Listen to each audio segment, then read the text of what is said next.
Good evening. Welcome to SEC Basketball Reaction. I'm your host, Chris Lee, joined by Blake Lovell and Max Barr. Kentucky has just defeated Vanderbilt 82-61 in Lexington. And a little bit of a surprising outcome. I mean, not surprising that Kentucky won, but maybe the margin, especially considering the Cats' issues at point guard. But boy, Kentucky was very sharp tonight, came out shooting it on fire. And frankly, I thought Kentucky's bigs were a big part of the difference tonight, Max. Oh, yeah, I mean, Amari Williams, he's getting the interview right now for good reason. What a second half.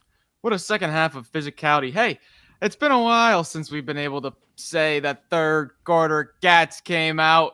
That was a nice third. Well, let's be honest. It's the third quarter, whoever Vandy's playing. Gosh. Right now.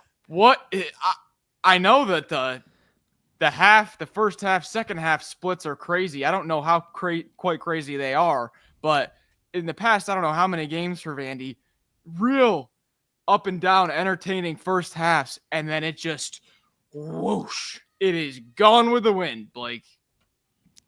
Yeah, we are talking about the Cats. Matt always asks if we talked about Kentucky yet. Yes, we have mentioned Kentucky on this Kentucky stream here. And, yeah, I mean, you said it, Max. I think Vanderbilt just, not just in that second part of the game, but also just away from home. They've just not been great in some of these games. And I know the Tennessee game, you're like, okay, they were up double digits. Yeah, that's great and all, but we saw how the game finished, and I think you can kind of add that in. It's just the inconsistent performances on the road. Like we said, whether it's getting beat by 30 at Oklahoma, the Florida game wasn't bad. Played a great first half at Tennessee, but then the second half is a different story.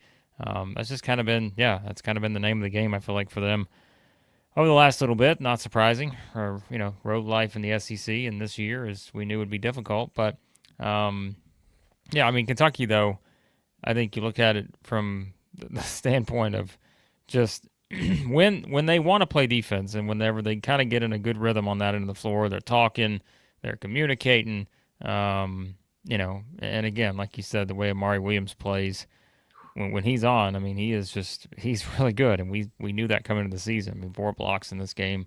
And so, yeah, I think that just shows you, again, what Kentucky's capable of whenever they put together, I thought, was just a great 20 minutes in the second half.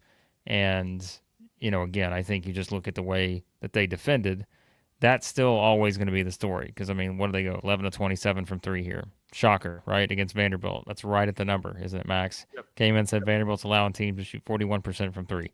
Kentucky shoots 41% from 3. So that average continues. But I think, the defense is going to be the story. And we've said that all year. And I think when you play a second half like that, look at the numbers now. I was just thinking about this a minute ago. Like, let's look at Kentucky's home numbers here over the past little while, right?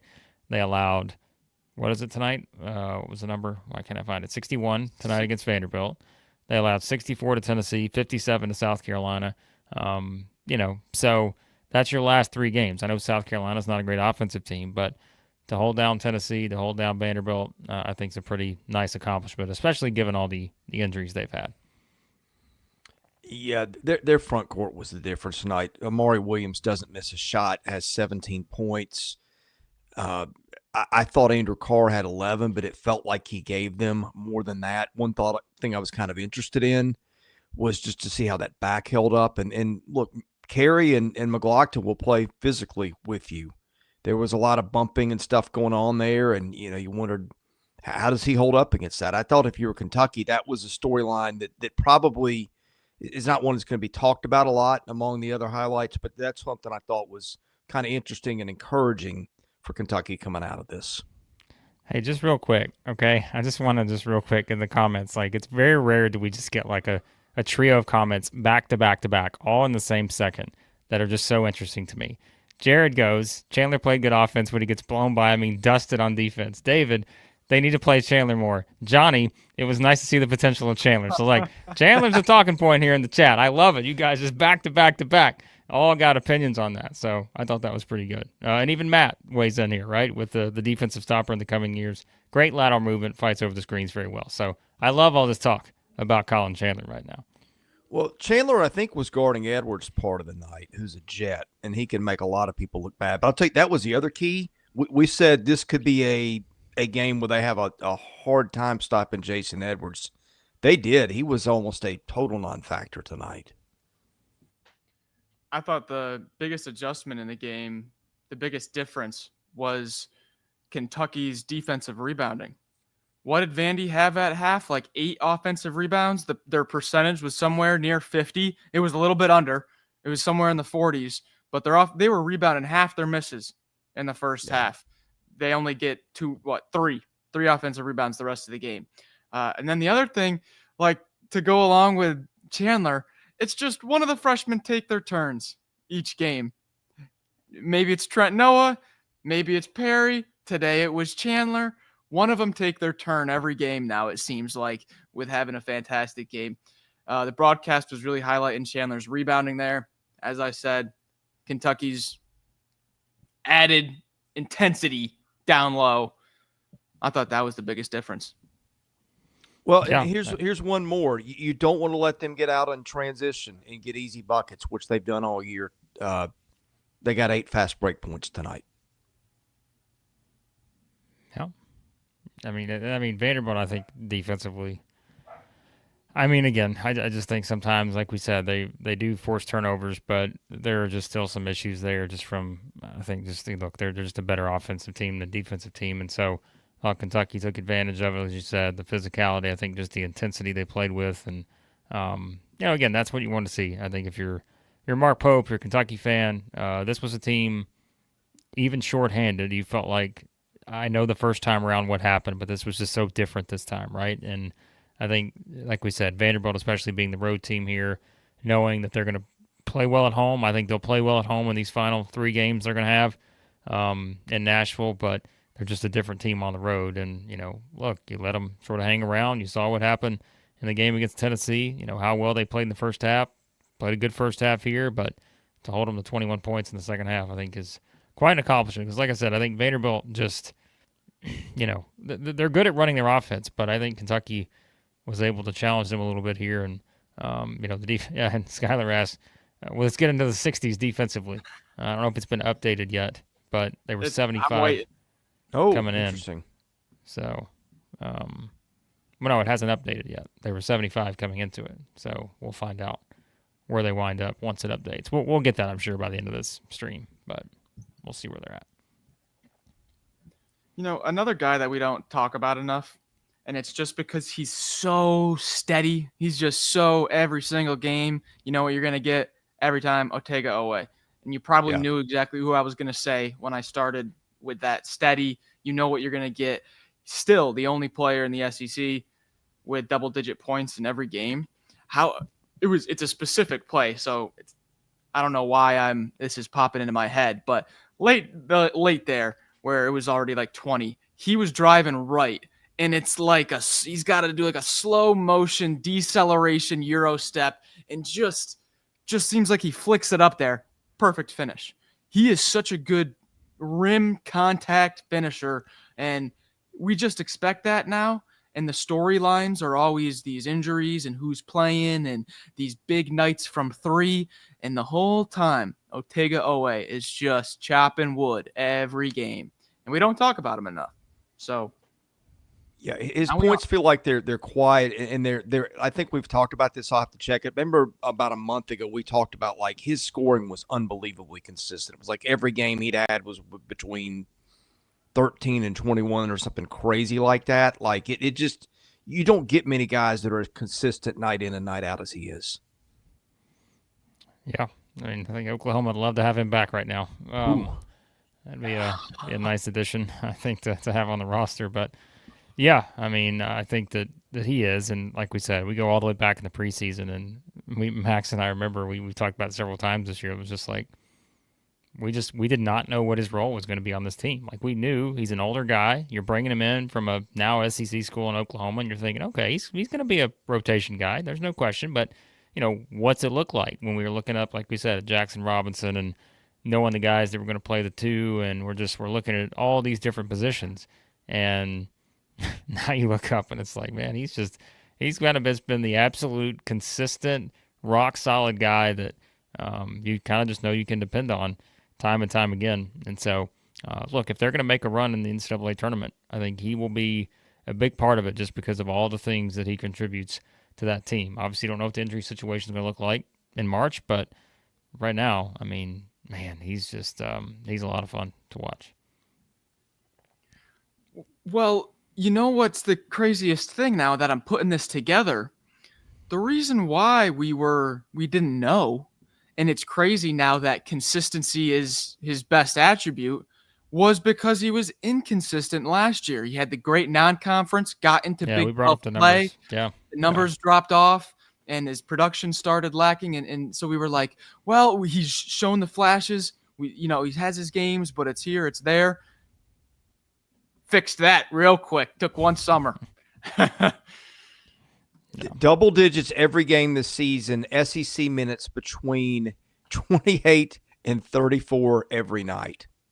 Like you can just mark down a stat line for that kid, and he's going to be 2 minutes off or 2 points off or something like that. It's crazy. Yeah.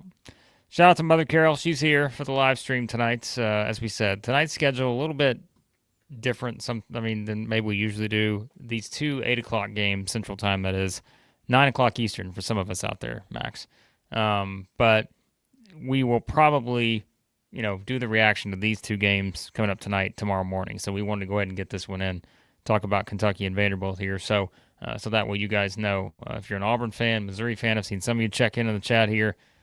More than likely, the streams for those will be tomorrow morning because, as we said, Max and I got the over-under set at 2.5 hours on Missouri, Alabama, based on the free throw shooting number. So, and I'm going. We think that one's going to be a long game. So that's just our thoughts on it. But, anyways, again, we appreciate you guys hopping in.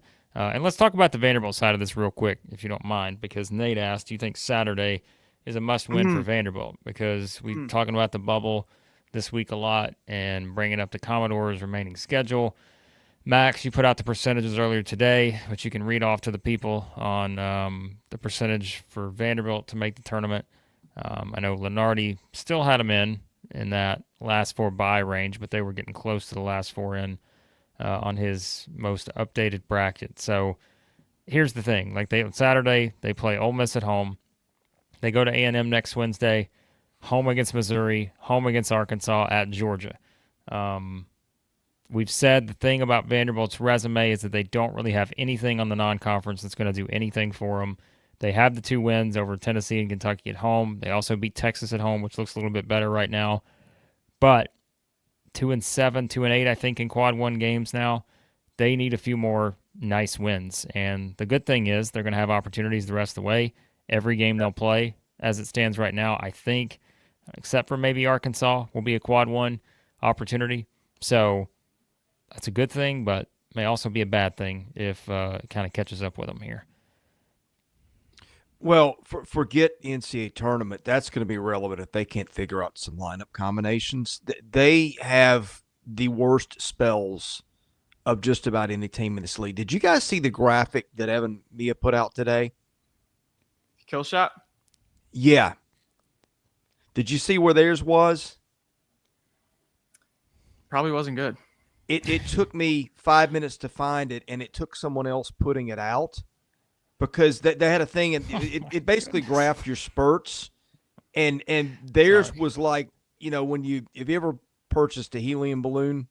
I don't know. Missouri's got some helium balloons right now or something. Boy, they just scored 10 points in 2 minutes. It's 10-0 in Columbia. My goodness. Anyways, they were continue tipping on. off 12-0. Wow. They were tipping off last time I looked up. We knew that. They are just steamrolling Alabama. It's 12-0. 3 minutes into the game. Holy cow. We knew we weren't going to be able to stay on task. Wow. All right. Sorry. Continue on. Well, it was some graph about teams that give up the most spurts, and it was plotting them all on a chart. And Alabama on there? I think they were on there somewhere, but theirs was so far off the chart on the bad side that it was above the heading telling you what it was. I'll see if I can send it to you. But anyway, it was not what you wanted. And I'll tell you what I see with them. I see them at times, and especially when one of their bigs gets in trouble, they don't have enough offense on the floor at one time. They have combos, and their roster's limited. They put combos of guys on the floor at once that just does not give them enough offense, and that's when they end up on the on the side of the, a 20-0 or something like that. I put out the odds to FanDuel put out, a non-sponsored platform put out the odds. One of those services. Strike that from the record, please, Your Honor. Bear with me there. Odds to make the NCAA tournament for the bubble teams. I posted this at like noon today. And yes, for Vanderbilt was minus 280. Now, what was the spread on this game? Like, it was single digits, right? 4.5? 4.5, 5? Yeah, so 4.5. Yeah. Getting beat by 15 when you were projected to lose by 5 is probably going to knock you back a little bit. But I would still put them on the right side of the bubble as of right now. It's the home games. I mean, they have winnable home games. And I'm not saying they're going to beat Missouri, not saying they're going to beat Arkansas, not saying they're going to beat Ole Miss, but those are games at home because they've already beaten Tennessee and Kentucky. You would have to think, all right, they've got a shot here. And so, again, they're going to have to be more consistent, especially in the second half to do that. And remember, too, they're 5-7 or 5-8 now, whatever the record is. So, like, they've done a little bit of work to make up for the lack of a non-conference boost. So that's still working. And it's the same reason I know people are still asking, how is Oklahoma anywhere near the bubble? They're 3-10 in SEC play. It's because they have 3 non-conference wins that basically you can kind of add to it and say, all right, let's say they're 6-10 in the league because they have 3 non-conference wins that are sort of helping that gap a little bit. So that's what it's all about. Vanderbilt doesn't have those. And so they need more of these conference wins. Whereas, would it be shocking to see Oklahoma in there at 7-11? Of course not, because their non-conference stuff is working for them. So that's just kind of where we are when you look at it from that standpoint. So, yeah. But Max, can you pull up the tweet I sent you in the chat? Yeah, let's see here. You'll see what I'm talking about. All right. While Max is doing that, let's get a shout out from Eddie here. He was nervous about the game. Kentucky's not that good without Butler and Robinson, but yeah, right there with them, right there with anybody, with them. Win the games you're supposed to win. If you get them back, look out. Yeah, I mean, I agree. Yeah. I mean, again, I think that's what you're waiting for. We're just waiting to see when's the full lineup of players going to be back for Kentucky, and we just don't know the answer to that right now. So, yeah, that's just kind of where we are. Okay, here we go. I got it. Coming up right here, we got a kill shots by Evan Mia. This is some good stuff here. Sorry if it's a little small. This is the best I can do, but kill shot is anytime a team goes on a 10-0 run or better. This graph shows how many runs a team has per game or concede, adjusted for competition. You see this all right, guys? Yep. All right, Chris, what did you want to show? See if you can find Vanderbilt. Oh, boy. I can't even see this thing. So there's no way I'll be able to. I Why? can't Is see it because they're not on there? See the where it says the kill shot across the top? Oh, I see them. Oh, my gosh. Yeah, that's their problem in one picture. Yeah. Adjusted, not ideal. Conceded per game. Whew. Yeah, it's not ideal. Yeah. So is this saying that 2 or 3 minutes? Nate, I only found it because someone pointed it out to me. Hold on, we got a Kentucky defense update. 68. Hey! Yes! 68. As Toon said, they're up to 68. Look out. Alabama was 111 last year. Look out. Way better the than Cats. Alabama That graph. A&M's the best team in the country. I saw that, and I knew you were going to go there. They're not, but you're welcome, Max. It's listen. It's just the stats, isn't it, Max? Max, the numbers next are the stat numbers. I'd like you to look up Kentucky's national championship odds, because now that they're in the top 70 in defense, I'm putting Kentucky right now. Give me a national championship future on the Cats. 68 in defense, please. So weren't they 120 like 2-3 weeks ago? Yeah, they're turning it on. You guys say they can't play defense. Get out of here. National championship. They are plus 3,500. Ooh, I win a little cash. Win a little cash there. Tied with the Johnnies. Holly says, wait on a second. I may want to make a change to the gut bracket. I may have the Cats rolling right on to, where's the Final Four this year? Why do I not know that? Is it Indianapolis? San Antonio? San Antonio. One of those cities in the United States. San Antonio. Holly, don't tempt me with a good time. You know I am never going to deny a gut bracket. No. We might do another one. We might do one every day until the tournament. And just have a new national champion every single day. You joke about that, but thought came into my mind. We might. We're going to take the top 25 bracketologists out there, okay, by Bracket Matrix. And we're just going to go through their bracket every single day. Like, we're just going to pick one and then go to the next one the next day and then just keep picking in every bracket until we find how many different championships we have or how many different champions. So, but, all right. Let's get to a couple other things here. Before we get to that, hold on a second. We're talking about brackets. Are you kidding me? What an easy segue. The people set me up, and I wasn't ready for it. Come on. Amateur hour around here. I'll tell you what's not amateur hour. That's Bracket Bids. Because they're no amateurs. They're pros. And as you know, you can be a pro at filling out a bracket, and you can take your college hoops experience and shove it. No, I'm just kidding. You can take it to the next level with Bracket Bids. Enter into that free pick'em contest or start an auction draft league with friends, family, or coworkers. I mean, I've always wanted to say it on this show, but, you know, it was the proper time, I thought. Everyone starts with the same bidding dollars, but it's up to you to outwit and outbid your league mates to secure the teams you think will go the distance. Choose from multiple scoring models, including upset bonuses, to reward the bold picks. Maybe Kentucky's considered a bold pick at this point. I don't know. Track your teams with live in-game scoring. Watch the standings shift in real time. The further your teams advance, the higher you climb the league standings. That's how it works. For league play, use the promo code SC16 for 40% off. SC16, 40% off. Download the Bracket Bids app today. Actually, I take that back. Don't download the Bracket Bids app today.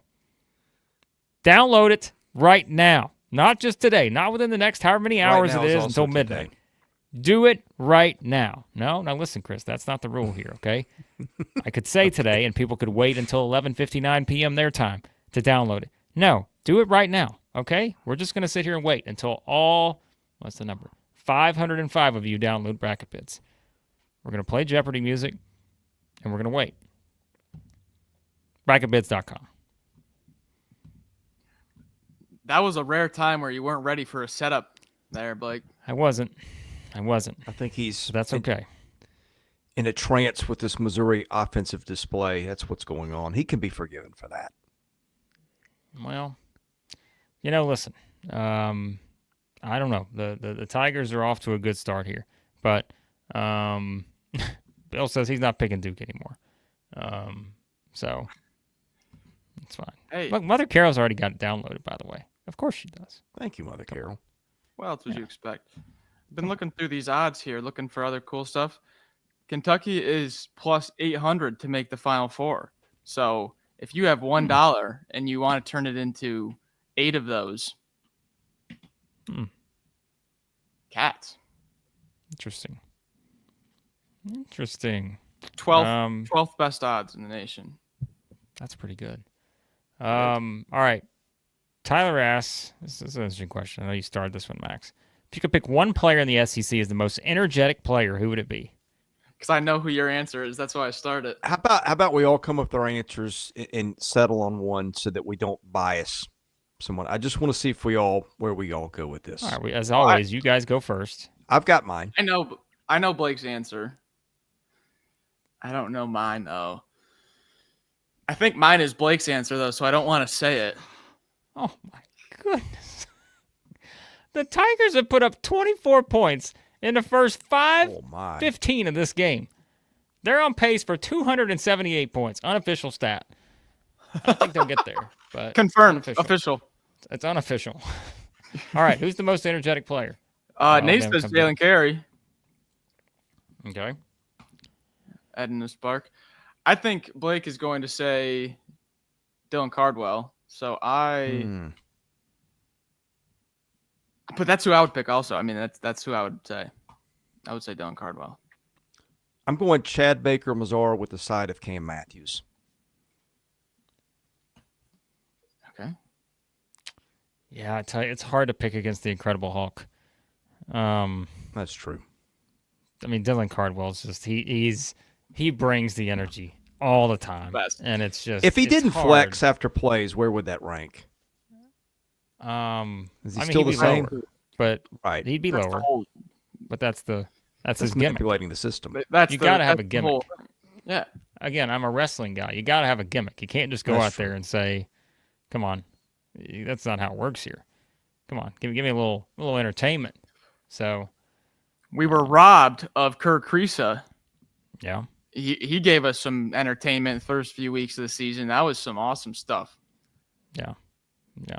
Well, all right. So I know David asked that. I see Bill's comment.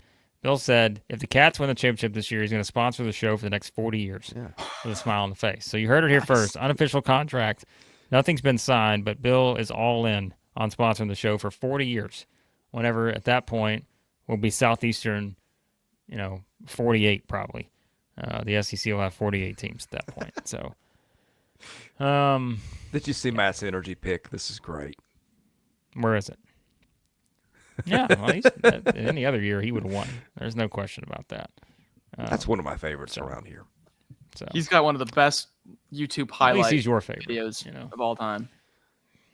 So Matt's just in a good mood because we're talking about Kentucky. Let's be That's honest. true. If this was any other Let's be stream, Matt honest. would be over here dogging us about something else. So he lucked out with the Kentucky only stream here, the way the game times worked out. So all right. Let's see if there's anything else here. We're gonna keep this a little short, guys. We got to watch these other games here. Alabama's made 6 of their last 8 field goals. This is why I don't, that's why I don't buy in early. The scores. By the way, Skyler, update here. Another one. Injury update. Not on the official SEC injury report, but about broke neck, back. Oh, I mean, doing the sledding My neck today. I'm and not my gonna lie back. to you. That's brutal because I did some sledding today as well, and getting off the sled, not as easy as it used to be. So good grief! How old are you? hey, listen, man, you I'm a kidding lot me? older. You have no Do issue. you see how much I sit in a chair to do this job? My knees are just blown at this point. I'm sitting in a chair on Saturdays, 14 hours a day, doing 80,000 live streams. The I wonder cartilage if this is going is to gone. affect the free throws. Do you ever? that's a good point. Do you ever think about how grumpy you could be at 80? You think about how Creaky grumpy I could knees be and at 40. snark and I know. I Um, mean, we're I mean, come fast on approaching now. that. Like, if when you lose the free throws, if you lose the free throws, now look, Holly, I'd never be dramatic, would I? I wouldn't be playing a gimmick like Dylan Cardwell here, but we like to have fun around here. So, yeah, Chris would probably agree with you on that, but I bet Max Barr wouldn't have trouble getting off a sled. Would you, Max? When's the last time Max Barr went sledding? I hope not. Every year of Just my come life. in. Makes life is hard, guys. Yeah, that's right. That's right. Sitting here, the knees are wearing down on these live streams. Oh, How cold Man. is it in your garage tonight? By the way, it's got to be miserable. it doesn't even measure anymore. It doesn't even measure on the To scale. be fair, I'd be grumpy if I were as cold as you all the time. Well, all right. We got a couple other chats to get to here. Yep. Mother Carol, $5 super chat. Please don't stream Kentucky on Saturday. Yes, this is a bribe. We're going to go ahead and just give you a quick spoiler alert. I'm thinking we're probably not going to have a watch along on Saturday based on our schedules right now. I don't know that we can all do a 2.5 hour watch along on this Saturday, but I will tell you this. We're considering doing one during the midweek next week to make up for it. We also have some members only content that is not a watch along that we have coming for you next week. And next Saturday, by the way, we could probably do 3 watch alongs next Saturday. We're not going to do it. Next Saturday is the biggest slate of the year. You've got Auburn and Kentucky. You've got, Tennessee, Alabama. Is that right? And then Florida A&M. What an incredible slate, I believe it is. So, just nuts. So, just letting you guys know now. Just the way the schedule fell. Yeah, it's just the schedule. So, yeah. All right. A couple others here. And then we're going to hop off and go watch these games.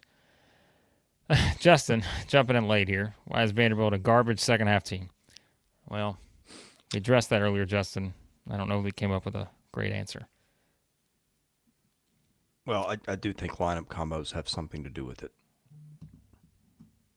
Yeah. All right. Justin's also calling a shot, saying that Vanderbilt doesn't make the NCAA tournament and goes to the NIT semifinals. Very specific. NIT. We doing NIT live streams? No. NIT watch-alongs? No. That's not happening. Just the CBI. Your knees Just couldn't the take CBI. it, could they? Yeah, well, maybe not. I do have to really start thinking about them, though, for the free throw shooting contest, because that ties into this. Toon asked, I think a live podcast and a meet and greet at the SEC tournament for Southeastern 16 would be cool. Well, we'll see what we can do there. We've had a couple people I know already reach out to us wanting to say hi, so we will see what we can do on that. But either way, we're going to get you that free throw shooting contest. I've already called the local YMCA. I've reserved a block of time for a very important free throw shooting contest. So Dead set on this, Max. Yeah, I've and been shooting 300 free throws a day, getting ready. Yeah, Max is getting the reps in. So I've not. Yeah, don't worry, Matt. Matthew, the intern, is hard at work right now. So hard at work. Yeah, doesn't he usually come on after a Cats victory? Yeah, what happened? Good grief. He's hard at work. He's working. Hard at work. Bill, Missouri. who has the ugly? This is a great one to end on. Who has the ugliest free throw form out of us three? Chris. Definitely Chris. There's no question about that. So, Chris shoots like Shaq. 10 years. Chris is the Shaq of free throw shooters. So look at this. Through with the other Ask and you shall receive. Matt's calling him out, saying, "Where is he?" I told you, he's on the grind. This guy knows. Come on. So, speaking of free throws, did you guys? Oh, go ahead. No, go ahead. No, I was gonna say, Mother Carol, we're gonna give you an update on that soon. That way, you can all block off your time, come to the SEC tournament, hang out. There you go. All right, Max. No, I was just going to say, I saw a clip the other day. Wofford's big man is a fifth-year senior. He's 280 pounds, shoots 30% from the free throw line and does them underhand. I mean, oh, yeah. It's good stuff. It's good stuff. Did you see the clip of him banking one in? Actually, I think he shot 30% before, and he's like 55% now. Like, it got better once he went underhand. Yeah. See? Underhand. All right. We got to get to something before we hop off, but I'm telling you, I may have a new national championship pick right here. I'm not even going to say it, but you know what I'm thinking. All right. I know exactly what you're thinking. Oh, man. All right. We've been talking a lot about, well, everything. So I could probably make any kind of segue here when it comes to this. We've literally talked about knees and free throw shooting and sleds and all kinds of stuff. But you know what we really want to talk about, and that is Sanders. No. Wait. No. Sanders moving is what we want to talk about, because moving is what it's all about here. If you want to be moving with Sanders moving, and moving is important to you, he can't keep up. That's why I keep saying it, because I know Chris cannot keep up with how many times I'm saying it. So I know he's not going to be, he's okay. He's caught up here. No, all right. It was 4.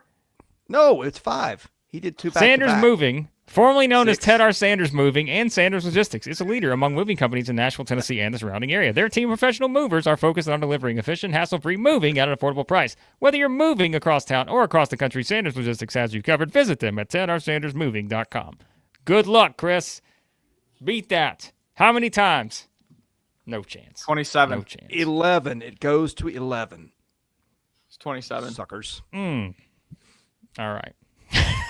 Matt's comments. Oh, my. Matt, you're the best. I didn't see it. We're out of here.